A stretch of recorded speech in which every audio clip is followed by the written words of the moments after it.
Hello and welcome back to Forging the Tip of the Spear. I'm your host, Mike. Today I wanted to take a little bit of time in order to discuss something that actually happened to me today, and it's something I'm going to be dealing with for the next few weeks, and how I'm going to deal with it, not only for myself but also for individuals or people who are going through things in their life and kind of get sidetracked from what either their routine is or what they want to accomplish, and how to overcome that or kind of make it better for you during that time. So what I'm talking about specifically is I actually had a medical procedure done earlier today. I had a couple of cysts removed from my head. I had 3 large cysts that were growing on my head. It's just benign. It's nothing serious, but something that was growing, one of them at an alarming rate, and needed to be removed. And after having these cysts removed and having a bunch of stitches in, I was told I can't do any working out for at least 2 weeks. And there was quite an emphasis on that. Furthermore, he went even to the point of saying that I shouldn't even really go for like a long walk or anything like I normally would do, just because we don't want it to get infected. We don't want the cavities to be filled with blood and those kinds of things. And that really sidetracks me. You know, one of the things about this channel, about this podcast, is that I am constantly trying to improve myself to see how I can forge myself into something better. You know, exercise does that for me in multiple different ways. First of all, it makes me feel better just in terms of stress relief. Secondly, it is the best thing for my body in terms of making me feel healthier, more energetic, and just feeling strong. Something that I really do think a lot of people, underrate. The feeling that you are strong is in and of itself a very, very powerful thing. And lastly, it's just something that kind of anchors everything that I do in life. For me, I've always found that anchoring myself in something physical, like working out or being part of a sports team or something like that, kind of allows other things to fall into place. And I know a lot of people have different anchors for them, and more power to them. It's just, for me personally, my anchor has always been some form of exercise, whether it was running, weightlifting, rugby, football, track, a combination. That has always been the case.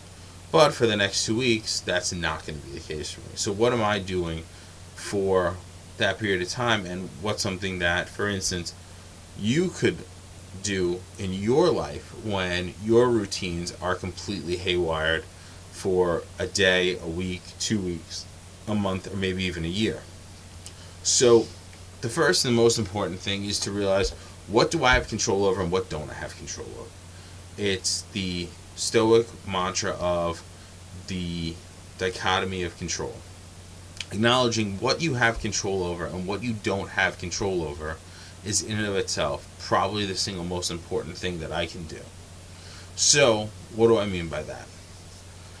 We're going to take it as a given that what the doctor said to me is true, makes perfect sense to me, and I trust my doctor. So, right off the bat, we're going to assume that that's automatically true, and we're going to go with that. So I already know then that what he said is not something that's in my control. Meaning, giving it really the 2 weeks is something that is automatic. I also can't control the weather that's outside. That's an example of it. What I can control, for instance, is what my diet's going to be like. Perhaps I can dial in my diet even a little bit tighter and make sure that I'm not veering off the path, so I'm at least keeping the most healthy foods in my body, keeping me running better, so that in this time that I'm not burning excess calories, I'm at least not putting on excess calories either.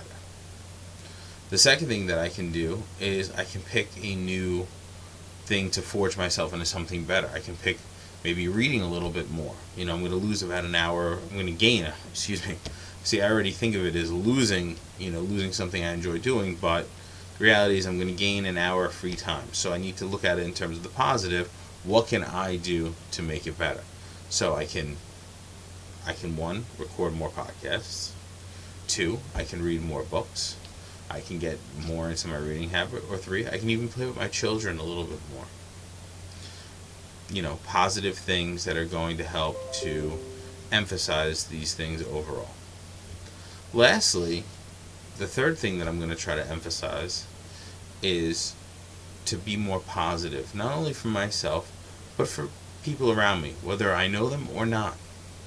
And I found that what you give out in life, you tend to receive back multiple times over. What I mean by that is sometimes just being nice to somebody, giving them a compliment, or just giving them words of encouragement when you see them doing something great or something difficult can be its own reward. I was coming out of the doctor's office today and I saw a woman who was wearing these bright pink Crocs, and I said, "Wow, those are really cool Crocs." And she said thank you. She was very happy about it, and I thought they were really cool. And it's just pointing out to somebody, "Oh, you have great taste there," or "Wow, you're really working hard there. Nice job," or whatever. It doesn't matter. But when you're putting more positivity out in the world, when you're putting something out that actually is to build people up instead of tearing people down, which for whatever reason we seem to constantly be doing, I think that's a net positive, not only for the world but for yourself. And those are the things that I'm going to focus on, because I think that when your routines kind of get taken away, when you aren't able to do the things that you want to do, for instance, I would love to go to the gym tomorrow morning. I would love to be able to go for a walk at lunch. Those are things that I really have enjoyed doing, not only because they get me moving, but I find great meaning and purpose in them, in and of themselves. The struggle really does, for lack of a better term, it just makes me better.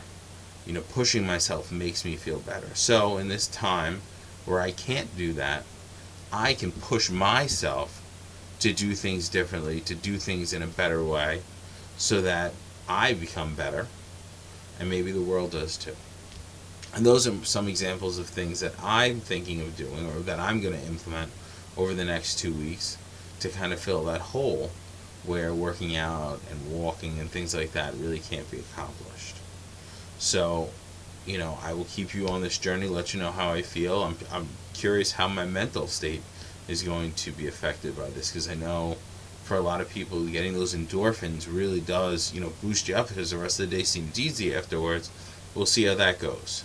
And also I'll let you know, perhaps reading, an extra 20-30 minutes a day may be something that I want to implement full time, even beyond this. So, or maybe just playing with my kids more in the morning might be something that I'm saying, wow, I don't ever want to give this up. The point is to always be changing, but to always be changing in a positive direction. Finding things that work for you and the things that aren't working for you, and maybe changing them up and making them things that do work for you, because the more things that work for you, the more positive you're going to be, the more of an impact you're going to make, and the way that you really forge yourself into something better for yourself, your family, and ultimately your community. Thanks for joining. Have a great one.